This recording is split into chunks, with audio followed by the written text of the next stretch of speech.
babanjiwe ngabafana bakaGeneral Nhlanhla Mkhwanazi kulamacala asendengesi izolo.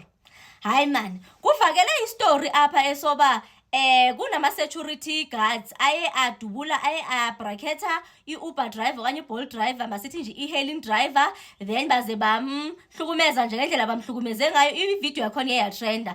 Hayi kapha evidweni ibile nabantu abalike amantombazana ayascreama yakhala, noko ivideo yakhona ikhona. Hayi ke babanjiwe ke ngoku abo bafana abo. So kuvakale into ba hayi because imoto abahamba ngayo inobu security company, but ivakale into engathi bathengwe zi-taxi owners.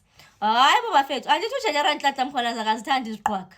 Hayi, ingenelelwa ngabafana bakhe. Kuthiwa bangene bayoboleka eza taxi kuma taxi owners.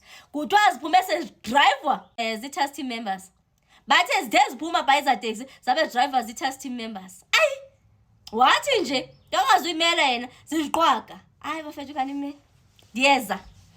Bafethu niyandazi ke ndiyithanda futhi into yakhona ba xa ngibe le jacket abalinzi bayazi nje into ba yo uza namagqaba ntshintshi. Bafethu kuvakala into apha into ba amani beside uGeneral Shibiri le lo ekseni ndendasho ndathi ugxothiwe kuthiwa hayi ngathi khona abanye abayi11 bendive u9 eqaleni but kwathiwa hayi yi11 ingathi owes12 akafikanga sebe suspendiwe phi esayidini lasesipoliseni. Hayi ke ndiyabaza abanye bazabe sebeqonda into ba hayi suspendile suspension yadika with pay nani. Hayi bafethu ninganxami basendleleni bona. Hayi ukuya pha kuJ50 hayi ndinithembisile na mna ke ndingumlomo ongathi angawathethi nje amanga. iJ50 zizona nje babhizi ngazo bayazilungisa sharp ke. So ikhona into enjalo ethi sekususpendwe abantu abayi11 phi ecala kwa SAPS. Bafethu ndizobamba indawo into ezininzi nje kule video. Ndidibene nokhumbuzo ne lo wepresidency. Unamagama akaye wawathetha ngento yoba kona i-challenges zikhona but akho umuntu ozathatha umthetho ezandleni zakhe. Hayi ke wakhona nento apho esithi khona akho national shutdown ezawuthi yenzeke. Wakhiphile amagama afana nalawo. Abafethu ndidibene kwinto kwi-podcast kaMcGene kukhona ke hayi insizwa yakwaDlamini bipha. Hayi bafethu awalahlela amagada kuma-politician and onendlebe uvile wanayo into ethi by now sokutliye into yoba these people abalidi thina bayozilidazi zethu because abarepresenti thina.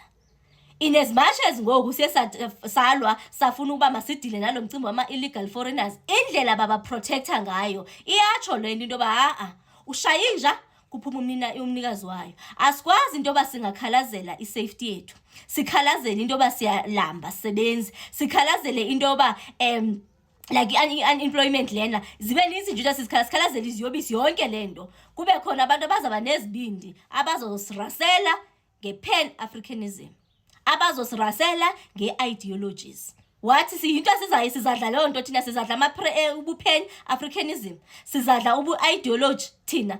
Hayi bafethu ushiya kalibele. Hayi ndimvile futhi. Sibuye bafethu. Kunento umbuzo oke ndadibana nawo apha othi kutheni amaSowetan ethule kangaka. Ukwazi kwami i-largest township in Africa, not in South Africa, in Africa. Indlela ethule ngayo ingathi ayiface izi-challenges. Kungani iSoweto ithule kangaka? Yethi xa kuthethwa ngento ba abantwana babhubhile badle izinto abazithenge ko-my friend, iSoweto iyavela. Xa kuthethwa ngeziyobisi onyawube, iSoweto iyavela. Xa kuthethwa ngabantu bokufika kwindawo zonke ngiyaba bagcwele kuzo kodwa ngeke isinde iSoweto. Sibaqashisile kuma-garage wethu eSoweto. Yaninzi nje, ininzi into ngathi xa ucinga ngeSoweto ubona into yoba yona it is one of indawo ezi-negatively impacted but ithule iSoweto. Andikho sure but ndendarhalela ukuziqhatha ndathi is it possible into yoba bathule nje abathulanga. Nindive. iSoweto bafethu inomlando because iSoweto kulela gaze lachitheka ngo-1976 azange liklinwe. It is a cursed society. Is it possible into yoba iSoweto awuyibizi usafuna ukuzoxoxa, usafuna ukuthetha, uyibiza ngomzuzu wokugqibela so ufuna ukulungisa ukuhlala? Is it possible into yoba iSoweto ithule nje iyawakhumbula amagorha namagorhakazi athi alala amanye alwa elwela inkululeko? Andimshike umama uWinnie Madikizela Mandela kule nto endiyithethayo. Bafethu, i-revolution yona into esiyibona yenzakalayo. Even uDlamini kula podcast utshilo wathi into akayithandayo ngale nto yenzeka ngoku because ayikho politically affiliated. Right now zi-South African citizens ezime ngenyawo zifuna ilizwe labo, balwela ilizwe labo. Akhona political party eyi-1 engavuka iclaim yonke lento yenzakalayo. Right now sithathe ama-t-shirts wethu awezo political party ezehlukene sazibeka ecaleni, sadila nomcimbi okwenza nokulungisa ilizwe lethu.